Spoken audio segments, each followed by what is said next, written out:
말씀 마태복음 20장입니다.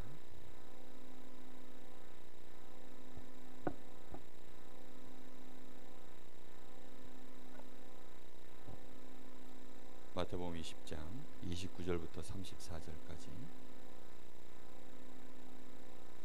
우리 다 같이 합독하겠습니다. 그들이 여리고에서 떠나갈 때에 큰 무리가 예수를 따르더라. 맹인 두 사람이 길가에 앉았다가 예수께서 지나가신다 함을 듣고 소리질러 이르되 주여 우리를 불쌍히 여기소서. 다윗의 자손이여 하니 무리가 꾸짖어 잠잠하라 하되 더욱 소리질러 이르되 주여 우리를 불쌍히 여기소서. 다윗의 자손이여 하는지라. 예수께서 머물러 서서 그들을 불러 이르시되 너희에게 무엇을 하여 주기를 원하느냐. 이르되 주여 우리의 눈뜨기를 원하나이다. 예수께서 불쌍히 여기사 그들의 눈을 만지시니 곧 보게 되어 그들이 예수를 따르니라.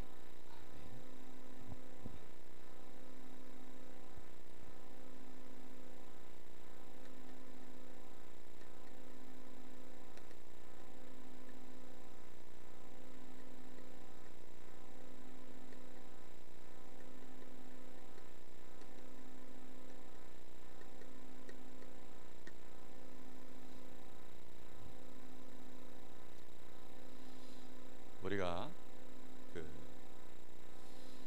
예틀을 깨려고 하면 도대체 우리의 예틀이 뭔지를, 내가 가지고 있는 예틀, 우리 교회가 가지고 있는 예틀, 이 시대의 예틀, 이 지역의 예틀, 실제로 그런 걸 알아야 저게 예틀이구나 하고 알아야 그 틀을 깨든지 말든지 하죠.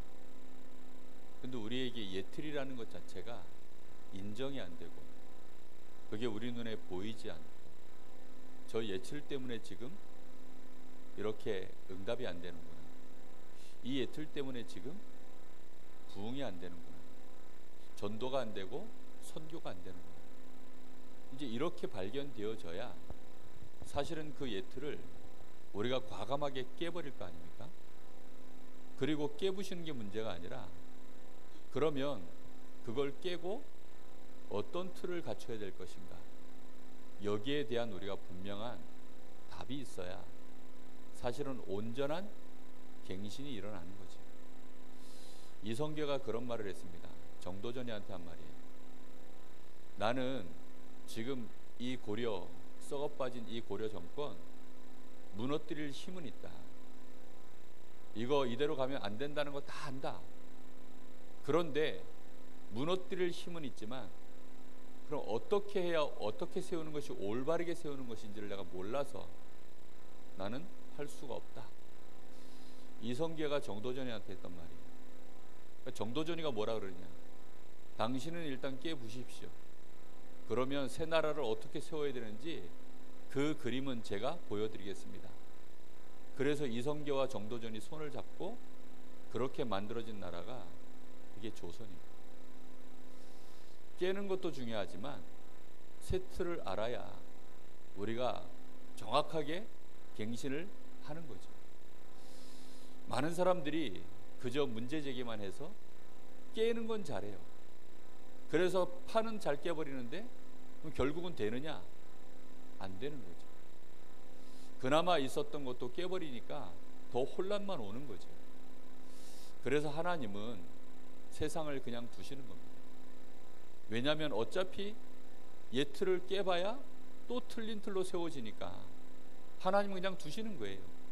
그게 악하다, 그게 좋다 나쁘다를 떠나서 어차피 다 틀린 거기 때문에.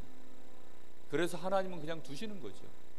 그런데 새 틀을 정말로 이제는 알고 있는 자, 정확하게 하나님이 원하시는 새 틀이 뭔지 알고 그 길로 인도받아 갈 수 있는 자가 실제 나오면 하나님은 그때부터 역사를 하시는 겁니다. 예틀은 굉장히 강한 조직입니다. 사단이 이미 오랫동안 장악해 놓은, 거기에는 기득권 세력들이 굉장히 강해요. 유대인들, 바리새인들, 틀린 예틀을 가지고요 얼마나 강하게 그렇게 이미 그 시대를 장악했습니다. 그런데 이 마가다락방에 몇 안 되는 그 힘없는 제자들이요 새 틀을 갖춘 거예요. 이렇게 되어지니까 하나님이 이제는 그 옛 틀을 깨버리시기 시작하는 거지. 우리는 정말로 어떻게 하면 옛 틀을 제대로 알고 우리가 새 틀을 갖출 것인가, 거기에 대해서 깊이 있는 묵상을 좀 하셔야 됩니다. 매일매일 그 기도를 하셔야 돼요. 우리 교회의 옛 틀이 뭔가, 나의 옛 틀이 뭔가, 하나님이 원하시는 새 틀은 뭘까, 이 생각을 해야 된다니까요. 그걸 안 하면 사람은 어떻게 되는 줄 압니까? 옛 틀 속에 그냥 완전히 잠겨버립니다. 그리고 그걸로 각인되고 그걸로 뿌리 내려지고 그걸로 이제는 완전히 체질돼서 그냥 그 안에 안주해요. 노예 생활도 오래 하면요, 노예가 편해요. 그러니까 노예 생활 하던 데서 새 삶을 준다 하니까 싫은 거예요. 이스라엘 백성들이 400년 노예 생활 하다가 광야 나오니까요, 너무 불편한 거예요. 아니, 그게 불편하면 되겠습니까? 그래? 근데 그게 불편한 거예요. 왜요? 자기들하고 안 맞는 거죠. 이미 그냥 옛 틀, 노예가 그냥 자기들에게는 완전히 체질돼서 거기서 사는 게 그게 가장 자기들에게는 편안한 삶이에요. 평안하진 않은데 편안해요. 그러니까 거기 안주해서 사는 거죠. 교회가 자칫 늙어버리면 그게 그런 식으로 흘러갑니다. 우리 교회가 늙어버리면 큰일 납니다. 연세들은 들어가도 늙으면 안 돼요. 익어가야지. 익어간다는 말은요, 옛 틀에 묶이지 않는 것입니다.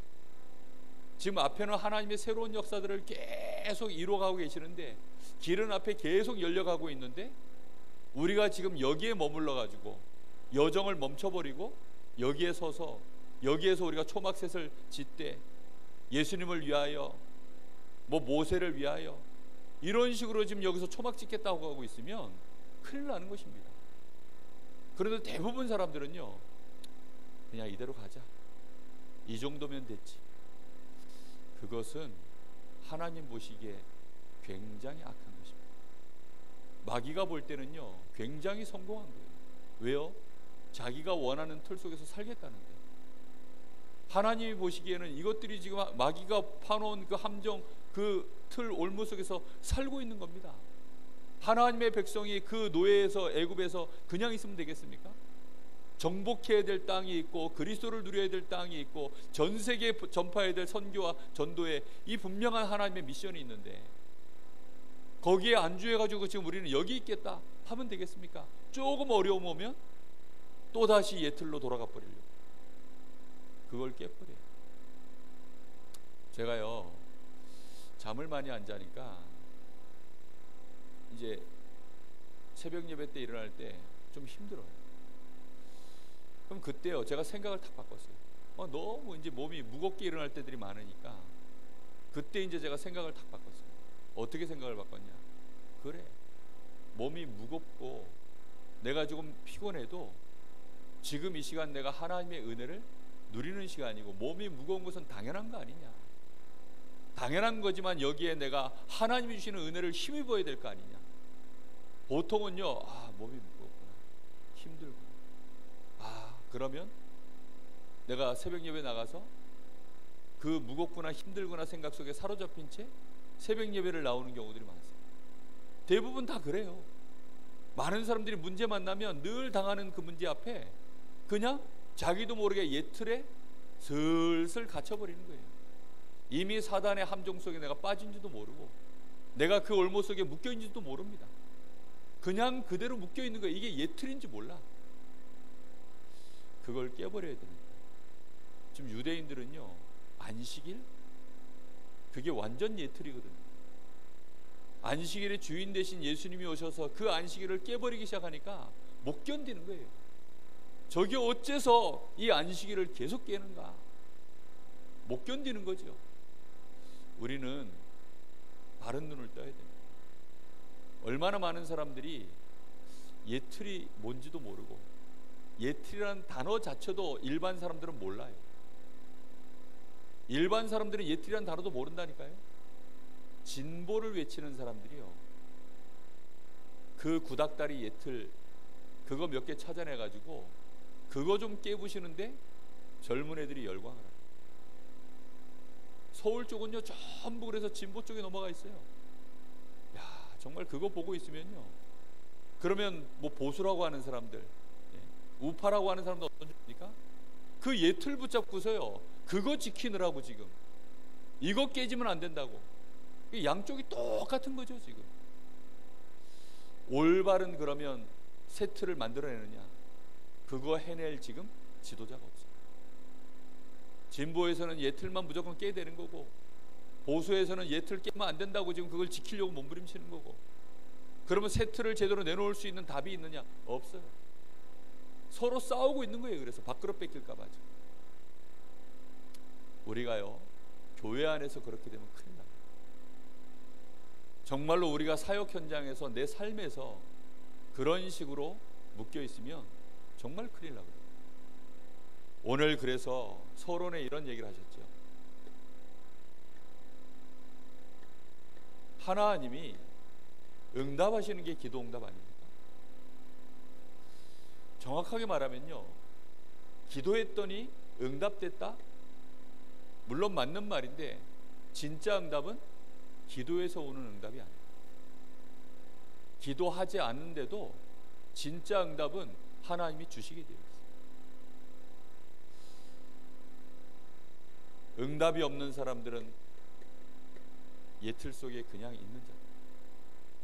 구원 못 받았습니까? 받았어요. 구원 받았는데도 불구하고 몸은 빠져나왔으나 생각과 마음이 예틀에 그대로 있는 겁니다. 운명은 바뀌었는데도 생각과 마음은 예틀에 그냥 있는 거예요. 그렇게 되어지면 실제로 응답은 없습니다. 구원은 받았는데 응답이 없어요. 하나님 자녀가 됐는데 하나님 자녀로서의 삶을 전혀 못 누리는 것입니다.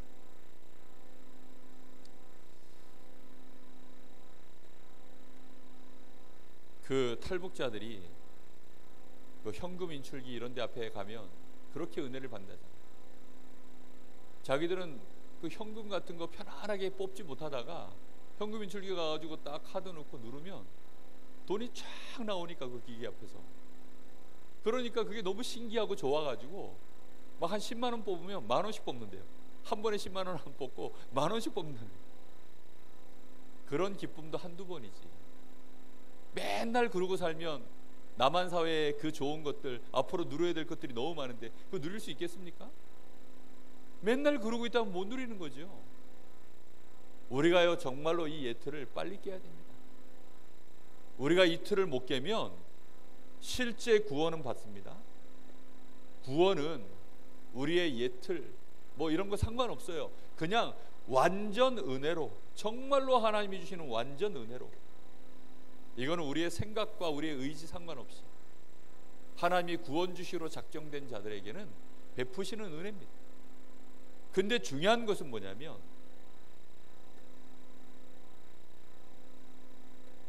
응답은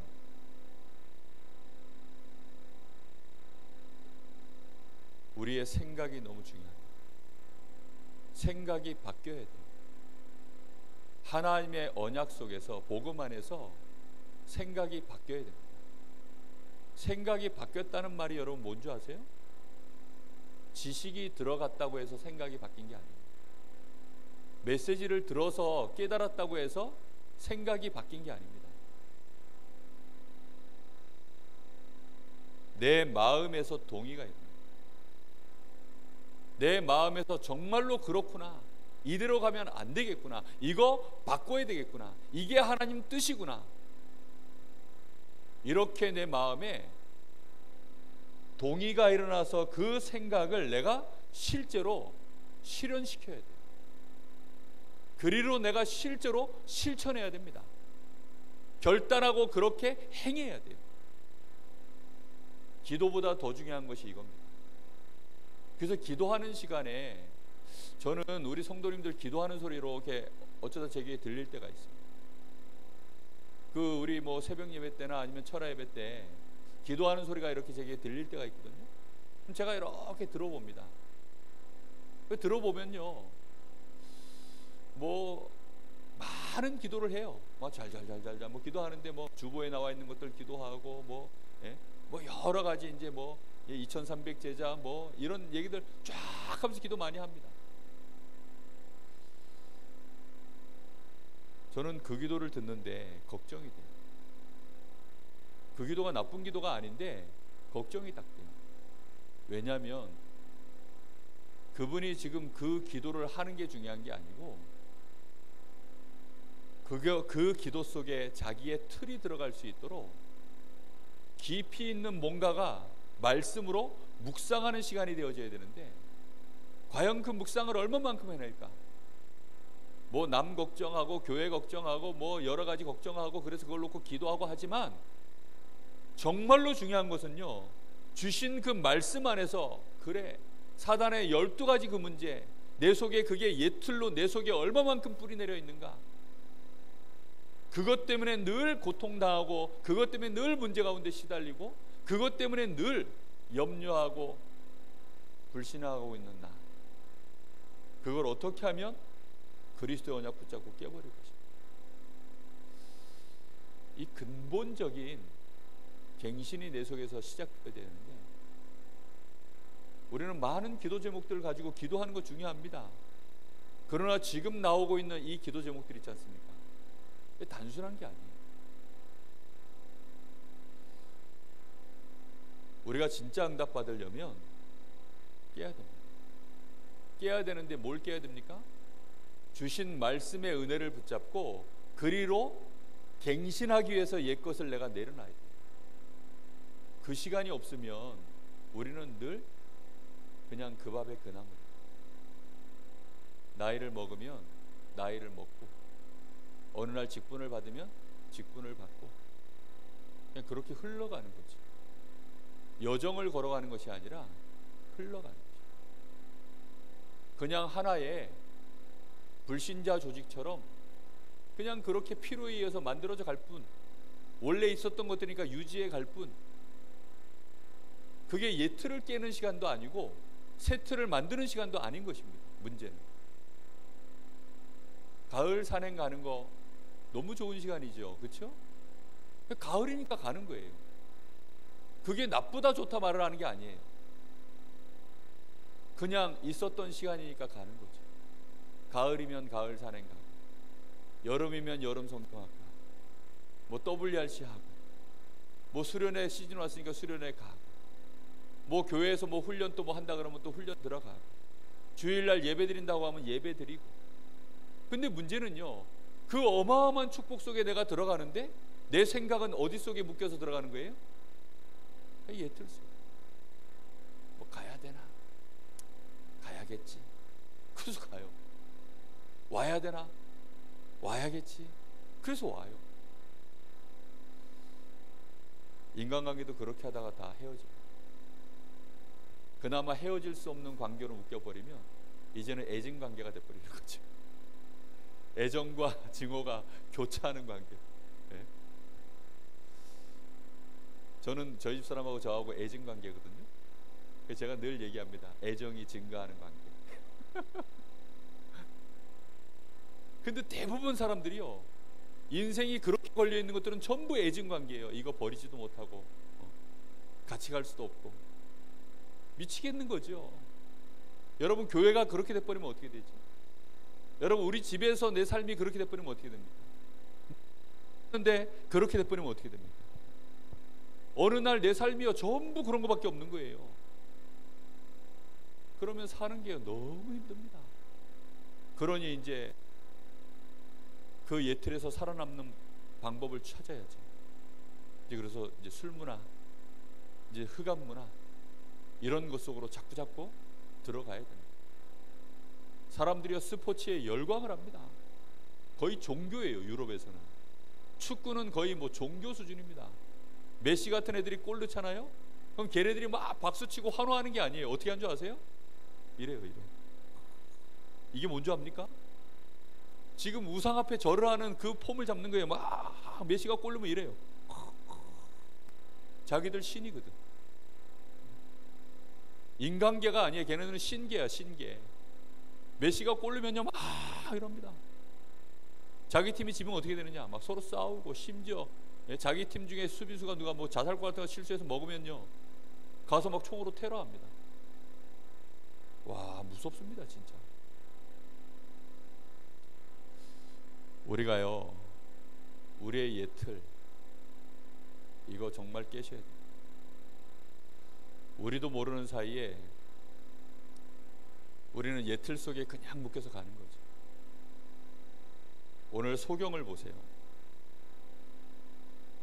이 소경이 나면서부터 소경이었는지, 중간에 눈을 다쳐서 소경이었는지, 그건 나오지 않습니다. 근데 중요한 건 뭐냐면, 이 소경이 치유가 된 것입니다.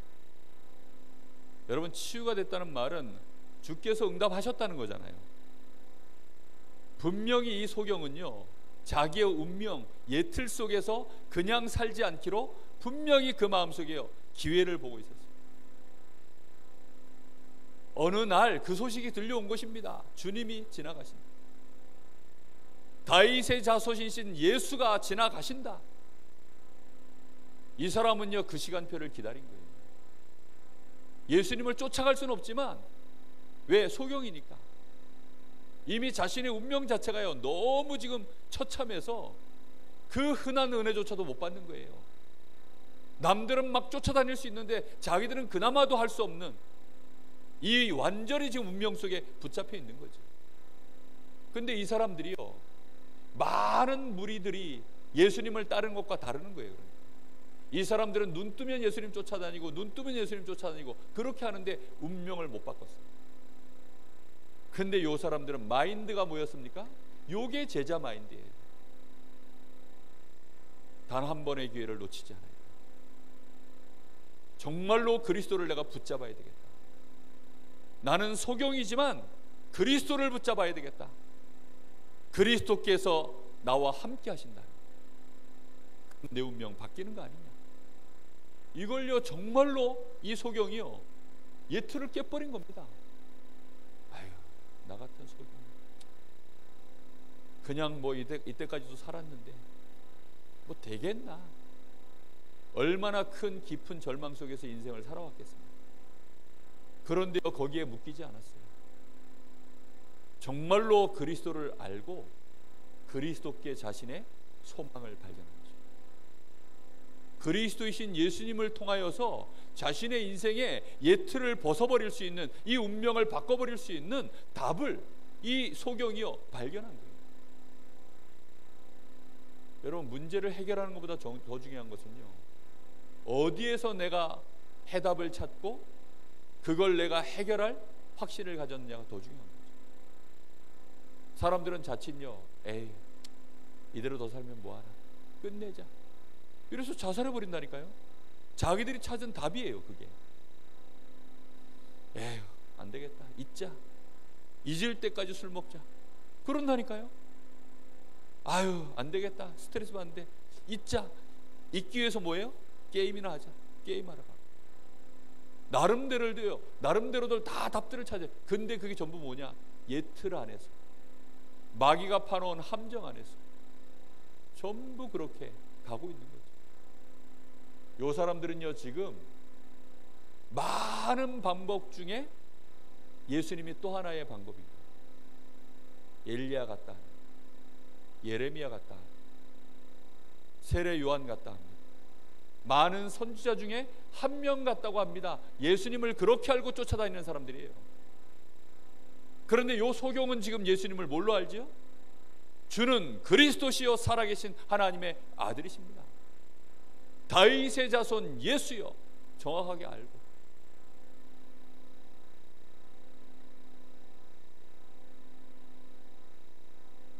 바른 신앙 고백을 드린 거죠.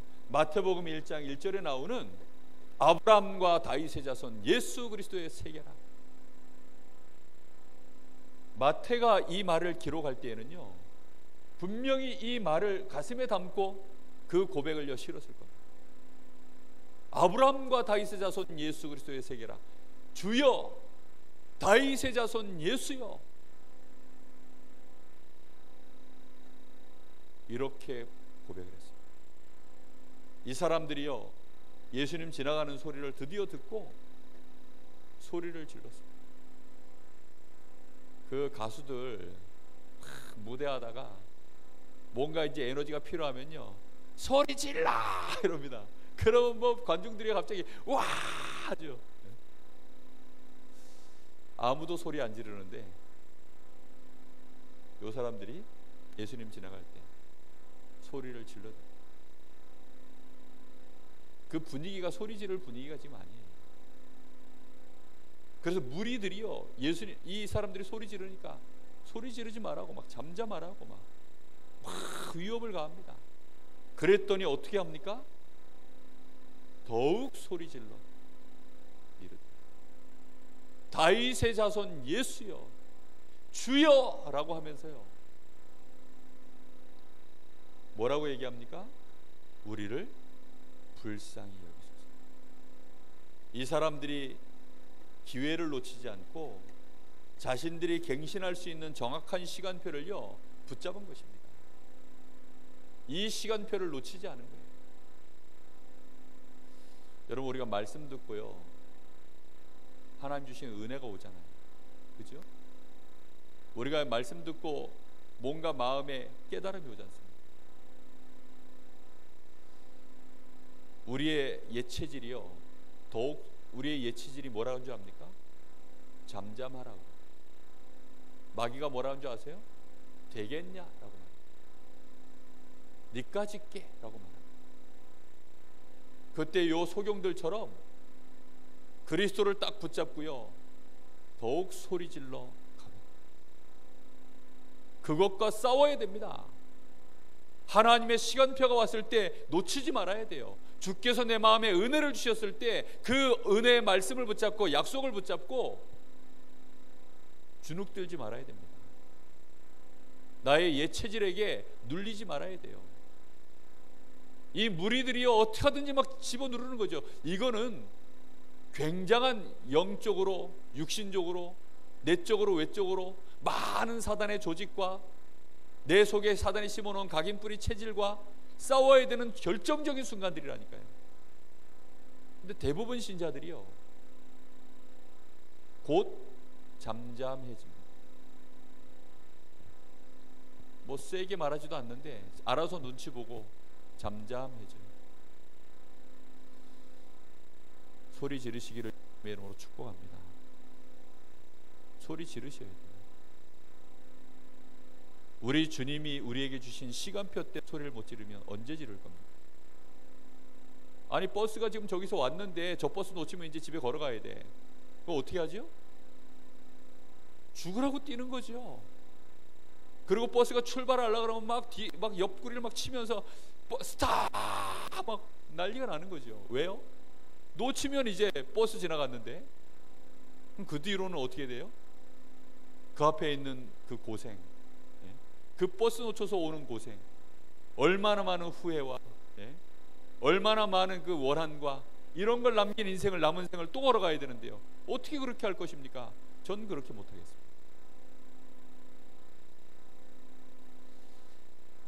구원받고 난 이후에 하나님은 나와 함께, 그렇죠? 분명히 그리스도는 내 모든 문제 끝냈습니다. 근데 나는 느껴지기를 안 끝낸 거예요. 하나님은 분명히 나와 함께 하시는데 나는 여전히 두려움에 시달려요. 그게 정상이 아니잖아요. 그렇죠? 지금 무리들은요, 예수님과 함께 있는데 이 문제 만난 자가 지금 예수님 앞에서 소리를 지르는 걸 보고요, 잠잠하라는 거예요. 왜요? 예수님이 누군지 몰라. 지금 이 사람들은 예수님이 뭐 때문에 이 땅에 오셨는지를 몰라. 예수님은 지금 죄인들을 위하여, 병든 자들을 위하여, 가난한 자들을 위하여, 멸망 속에 있는 자들을 위하여 내가 왔느니라. 건강한 자에게는 의원이 쓸데없는 것 같이 병든 자에게라 의원이 쓸데있는 것처럼 나는 죄인을 부르러 왔다. 그게 예수님이십니다. 근데 이 사람들이 지금 뭐라 그래요? 소리 지르는 소리를 들었으면 정상적인 사람은, 예틀을 벗어난 사람은 뭐라 그럴까요? 예수님, 예수님! 저기 지금 소경이 예수님을 찾습니다. 예수님 저 앞에 가주셔야 되겠습니다. 그래야 될 거 아닙니까? 근데 이것들은 뭐라 그러느냐? 잠잠해라.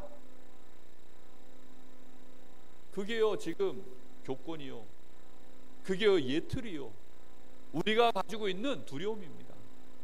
그게 우리 속에 깊이 들어가 있는 불신앙이라니까요. 그걸 깨야 됩니다. 시간표가 왔을 때 이 사람들은요 여기에 생을 건 겁니다.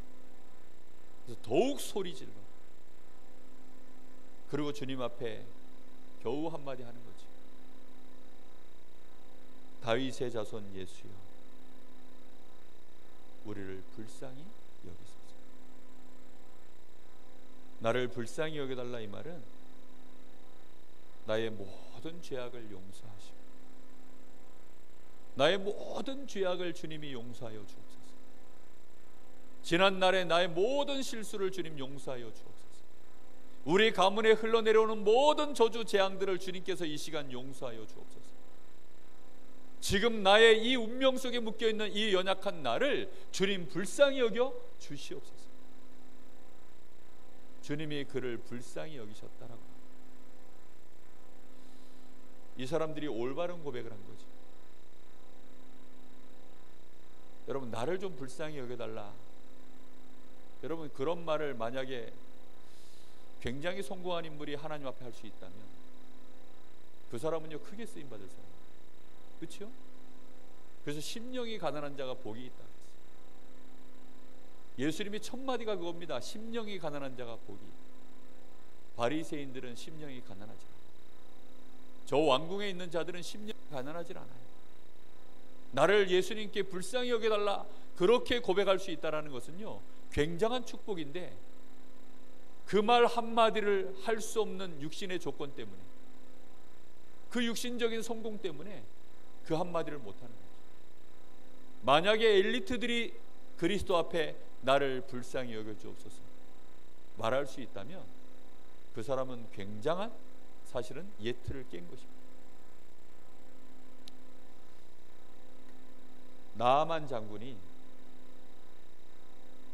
아람 나라의 가장 성공한 인물 아닙니까? 왕은 원래 왕이고 이제 그 왕 밑에서 최고로 출세한 사람이 나아만이에요. 왕권은 세습돼 가는 거니까. 근데요 그 밑에 이 나아만 장군이요 최고 군대 장관입니다.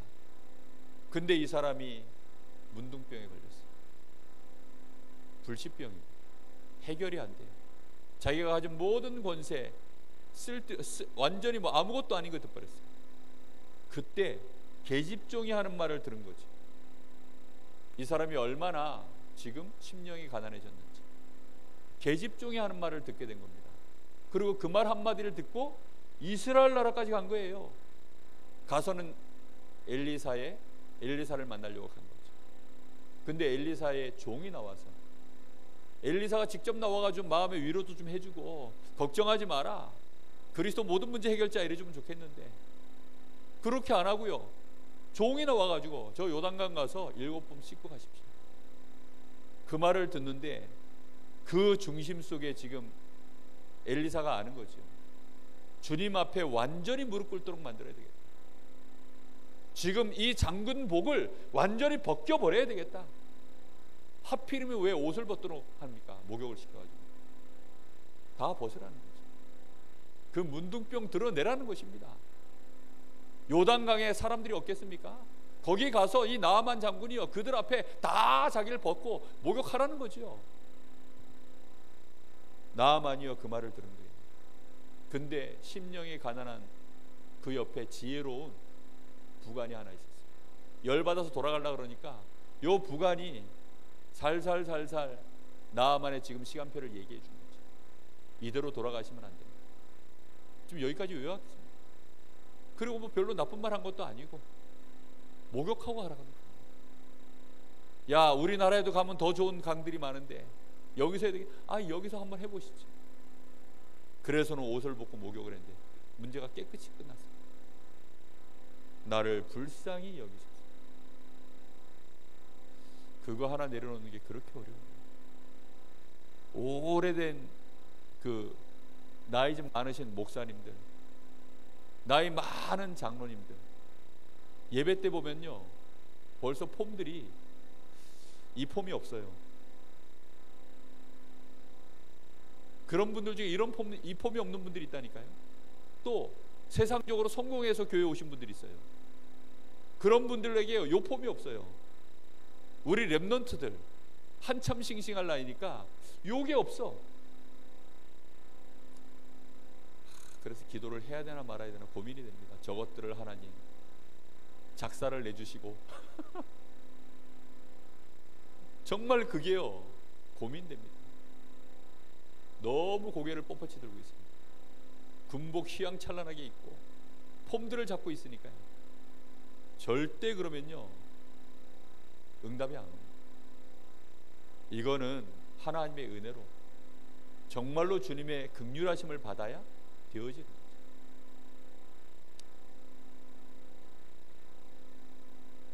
이들 앞에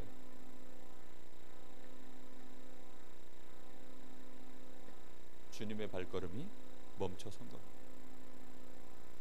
여기 말씀해 보면 32절에 예수께서 머물러 서서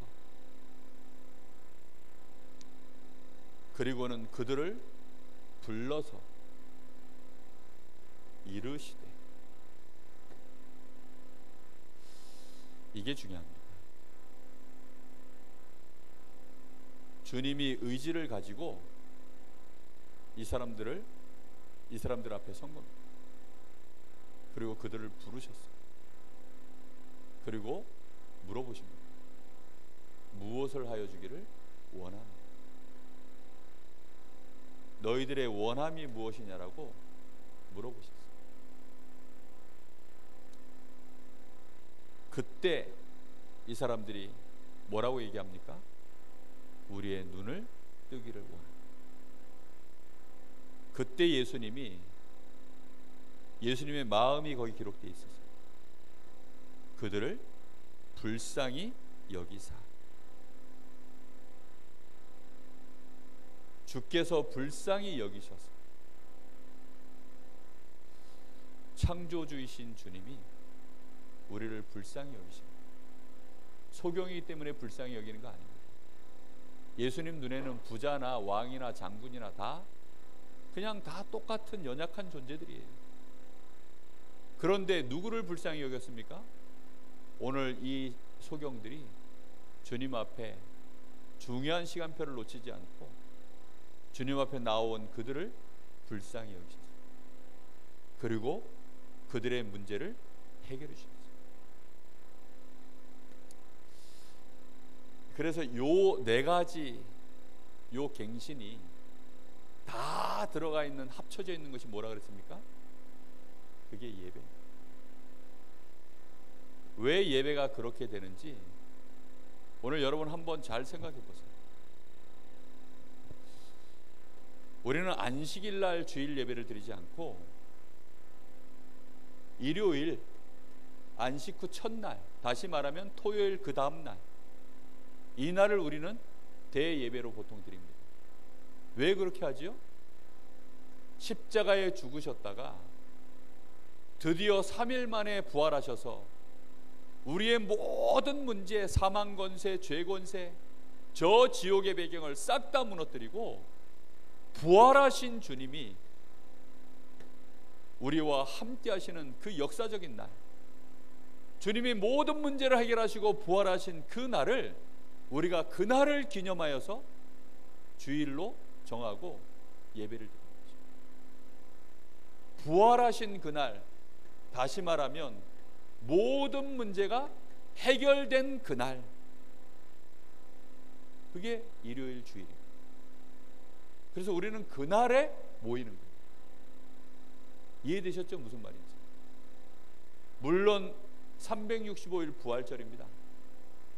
그런데 우리가 한 번은 다 같이 모여야 되니까 특별히 모이는 날을 이 날로 정한 거예요.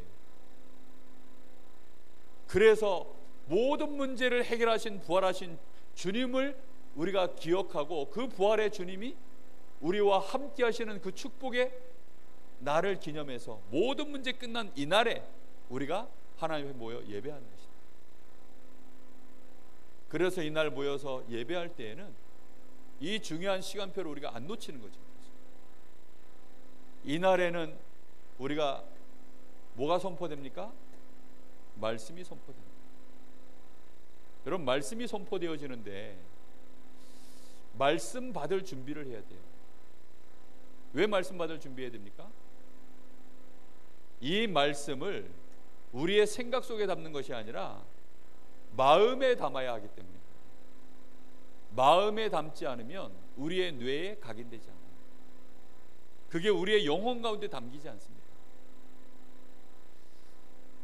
마음에 이게 담기려고 하면 실제로 내가 가지고 있는 나의 실제 문제 있죠. 한 주간 동안 내가 살면서, 아니면 내가 과거에 가지고 있었던 여러 가지 상처들, 나에게 와 있는 중요한 선택해야 될, 얻어야 될 답들, 이런 것들을요 그대로 가지고 내가 주일날 예배 앞에 서야 되는 겁니다. 지금 이 소경이요, 자기 문제 그대로 가지고 이 시간표를 놓치지 않고 부활하신 주님 앞에, 그리스도 앞에, 다윗의 자손 예수 앞에 나와서 그 말씀 한마디를 듣는 것이 예배의 시간이라니까요. 그걸 안 놓쳐야 돼요. 그래서 무리들은요 그냥 쫓아다닌 거예요. 지금 이렇게 예배 오면 안 됩니다. 그러면요 그 말씀은요, 들었던 말씀, 어제 봤던 예수 오늘 또 보는 겁니다. 어제 봤던 그 예수를요 오늘 또 쫓아가는 것 뿐이에요. 예수님 당시에 예수님 보면서요, 어제 봤던 그 예수라니까요. 예수님 마을에 이 사람들은 예수님 보고 뭐라는 줄 알아요? 저가 목수의 아들 아니야. 그러니까 예수님 뭐라 그랬습니까? 선지자가 자기 고향 외에는 푸대접을 받는 경우가 없다. 예수님이 그 마을에서는 절대 역사를 안 이뤘다고 나옵니다. 한 번도 기적을 안 이뤘어요. 역사 자체를 안 하셨다니까요. 우리가 예배 나올 때 우리의 마음이요, 실제 내 눈, 나를 불쌍히 여겨 주옵소서, 그 심령 가지고 나와야 된다니까요. 말씀 앞에 설 때. 그래서 메시지가 나오면 성경 본문도 읽어보고 이 말씀 속에 하나님 나에게 뭐라고 말씀하시려고, 정말로 주의 종을 통하여 이번 주 말씀 제목이 이건데, 이 말씀을 통해서 나에게 어떤 답을 주시려고 하는가, 이게요 마음에요 깊이 있게요 기대하면서요 정말로 이 시간표를 놓치지 않고 그렇게 서는 게 예배예요.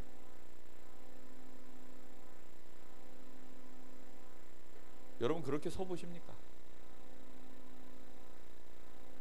저는 제 문제 갖고 나오고요, 그리고 우리 렘넌트들, 그 다음에 우리 교회, 우리 이 지역, 이거 고스란히 마음에 품고 말씀 받으러 나옵니다.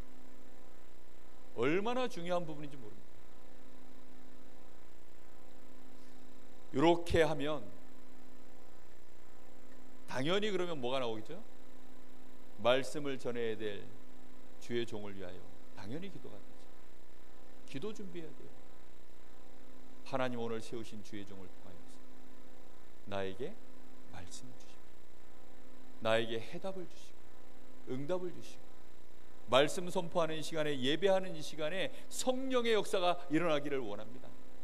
주여 역사하여 주시옵소서. 이 시간에 주께서 함께하여 주옵소서. 이게 얼마나 중요한지 모릅니다. 지금 이 소경들이요, 주님 지나가시는 그 시간표를 놓치지 않고, 주님이 우리와 함께 하시는 그 시간표를 놓치지 않고, 하나님은 영이시니 예배하는 자가 영과 진리로 예배할지니라. 놓치지 아니하고요, 그 시간에 기도 속으로, 이 시간입니다. 그리고요 당연히 그 하나님 앞에 우리는 뭐 하는 거죠? 당연히 하나님 앞에 영광을 찬양하는 거죠. 그 하나님의 영광을 찬양, 받은 응답들을 가지고 찬송시로 지어서 그걸 한 주간 동안 감사로 묵상하면서 또 찬양하고.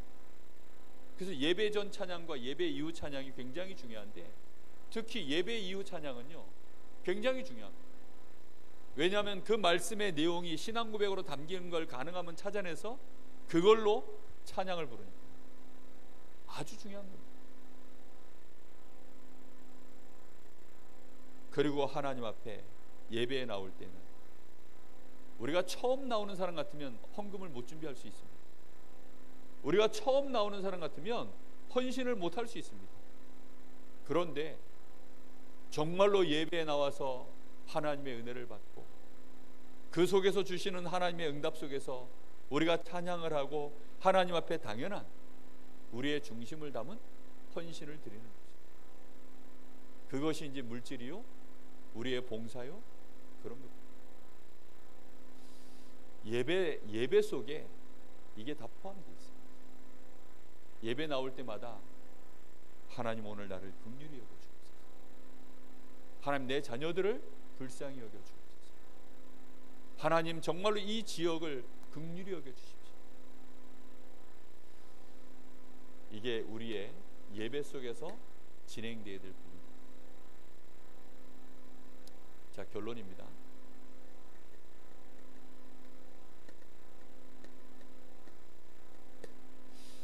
중요한 문제를 놓고 예배 때마다 도전하십니다.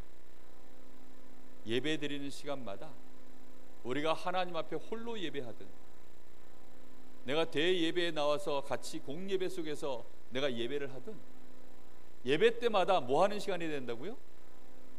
중요한 문제를 놓고 도전하는 시간. 내 인생에 내 힘으로 절대 해결할 수 없는 그 문제를 놓고 도전하는 시간. 소경이 눈뜨기를 원하여서 주님 나를 불쌍히 여겨주십시오. 주님의 발걸음이 지금 나를 불쌍히 여기셔서 내 앞에 멈추기만 하면 끝나는 것 아니냐, 그 도전을 하는 것입니다. 더욱 소리질러 가로되 찬양하는 그 시간에도요, 더욱 주님을 향하여서 기도하는 그 시간에도요, 내 마음이 더욱 주님을 향하여서, 내가 주님 앞에 헌금을 드리면서도요, 더욱 주님을 향하여서, 말씀 받는 그 시간에도 주의 은혜가 나에게 더욱 임하도록 도전하는 것입니다.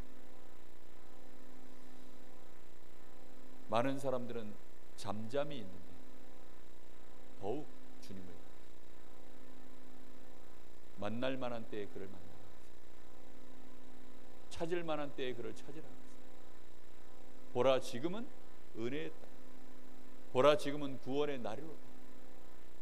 은혜의 보좌 앞으로 담대히 나아가는 자가 결국은 은혜를 받는 것입니다. 예배의 시간마다, 내가 홀로 하나님 앞에 기도하는 시간마다 이 시간이 돼요.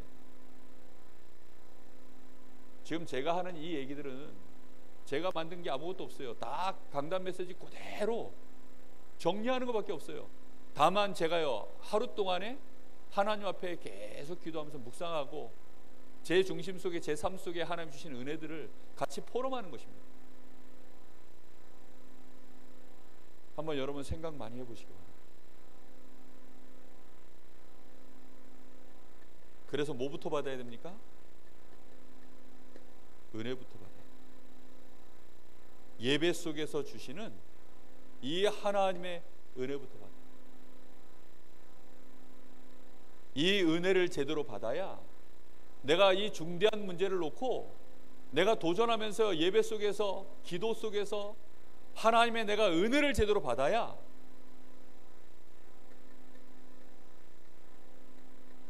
내가 문제 속에 빠지지 않고 그 문제 속에 있는 드디어 뭘 봅니까? 하나님의 계획을 보고 그걸 통한 하나님의 계획을 보고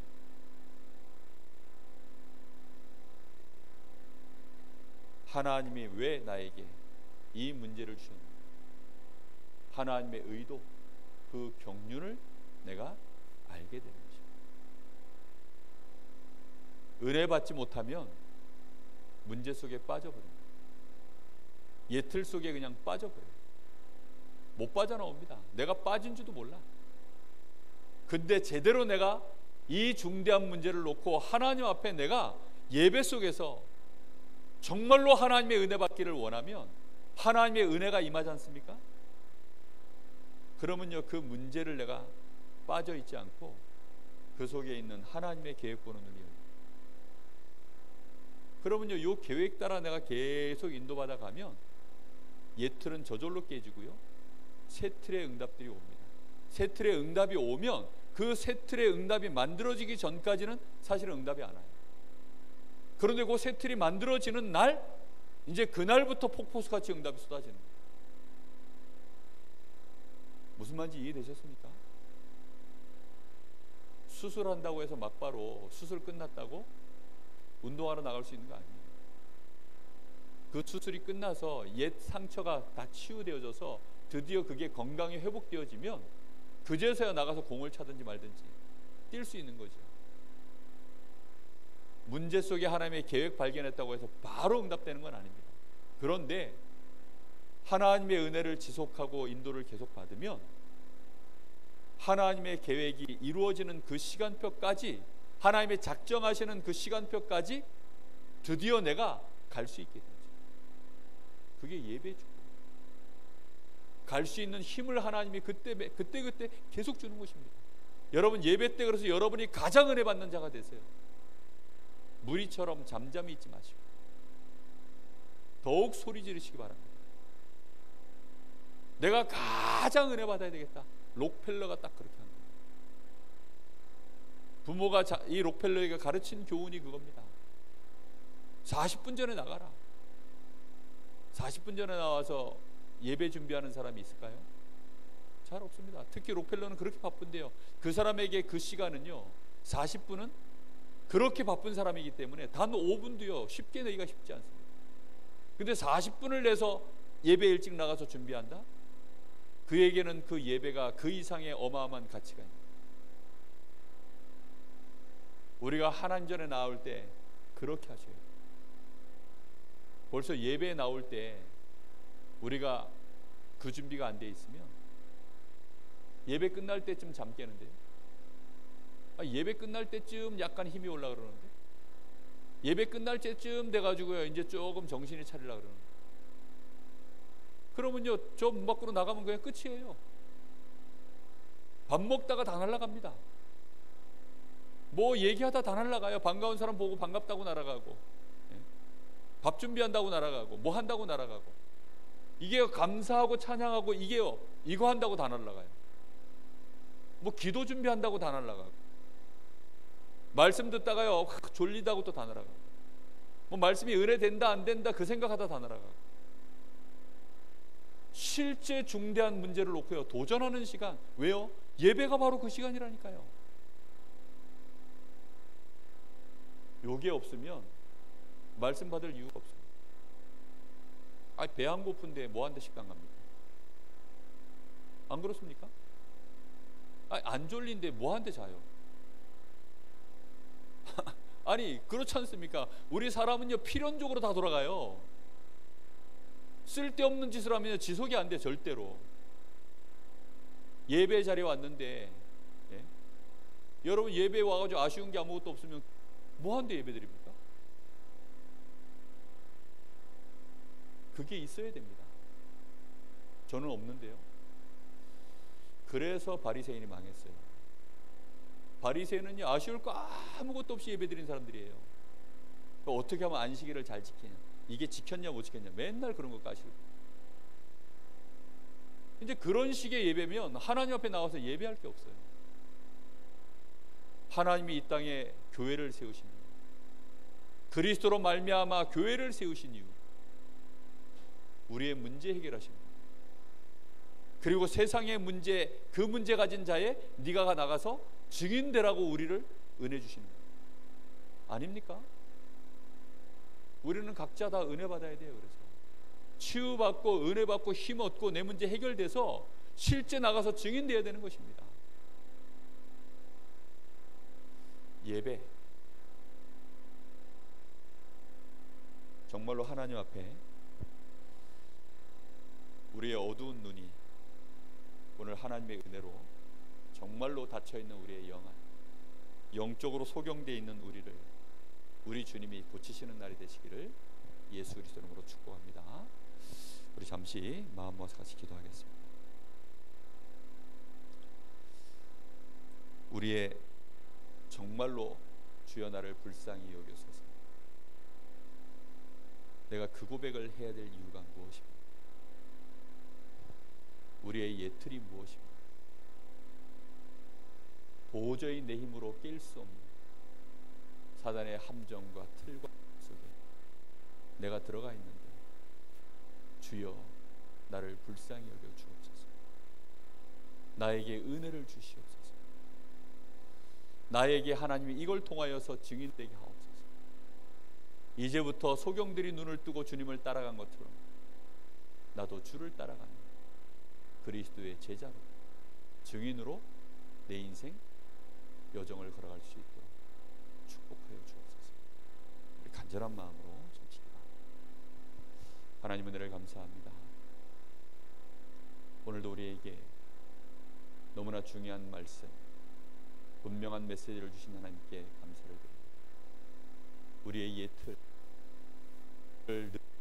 느끼고 우리를 무너뜨리며 우리로 하여금 잠잠하게 만들 수밖에 없는 우리의 모든 옛 생각, 우리의 옛 기준, 옛 표준 다 내려놓게 하여 주옵시고 그 틀을 깨버리는 되게 하여 주옵소서. 하나님, 우리 교회를 쳐다보며 우리 가정을 쳐다보며 우리도 모르게 묶여있는 옛 틀을 깰 수 있도록 오늘 원합니다. 우리의 신앙이 사단이 원하는 그 우물 안에 갇혀있는 신앙 되지 말게 하시고 무리들과 같은 신앙이 되지 말게 하시며 우리가 주님 앞에 나아갈 때마다 더욱 소리 지를 이유가 나를 불쌍히 여기셔서 정말로 나를 긍휼히 여기소서 고백할 수밖에 없는 그 은혜가 우리에게 임하게 하옵소서. 주님의 발걸음이 우리의 앞에 멈춰서기를 원합니다. 주께서 나에게 무엇하여 주기를 원하느냐, 나를 불쌍히 여겨주시기를 간절히 원합니다. 주여, 오늘 우리 사랑하는 귀한 전도자들, 이 귀한 사명자들, 하나님의 자녀들이 정말로 그 은혜를 받게 하여 주옵소서. 예배 시간마다 그 축복이 회복되게 하여 주옵소서. 정말로 주님의 은혜 속으로 들어갈 수 있도록 주님 역사하시기를 원합니다. 주여, 나를 긍휼히 여겨 주옵소서. 그 은혜가 오늘 저희들에게 회복되게 하옵소서. 심령이 가난한 자 복이 있다라고 하셨사오니 오늘 심령이 가난한 자의 그 축복이 우리에게 회복되게 하옵소서. 제자들에게 주신 첫 번째 그 메시지가 우리에게 성취되기를 원합니다. 우리의 응답, 우리의 해답되기를 원합니다. 주님 역사하여 주옵소서. 하나님 감사합니다. 소경을 고치신 예수 그리스도, 우리의 어두운 눈을 오늘 고치시는 날이 되기를 원합니다. 주께서 우리를 긍휼히 여기시도록 우리가 주님 앞에 시간표를 놓치지 아니하고 우리의 옛 틀, 도저히 빠져나올 수 없는 사단의 함정틀 올무에서 이제 주님 앞에 더욱 소리질러 이르되 다윗의 자손 예수여, 모든 문제를 해결하신 예수여, 나를 불쌍히 여겨 주옵소서. 간절히 고백하며 외치는 소경의 그 심령을 회복하는 날이 되게 하옵소서. 우리를 통하여 이 땅에 문제가 해결되어지는 증인의 축복이 우리에게 회복되게 하옵소서. 사단에게 빼앗긴 모든 우리의 새 틀을 회복하는 날이 되게 하옵소서. 지금은 우리 주 예수 그리스도의 은혜와 우리 아버지 하나님의 크신 사랑하심과 성령님의 역사하심이 여기 사랑하는 하나님의 귀한 전도자들, 제자들 머리 위에 이제와 영원토록 함께 계실지어다.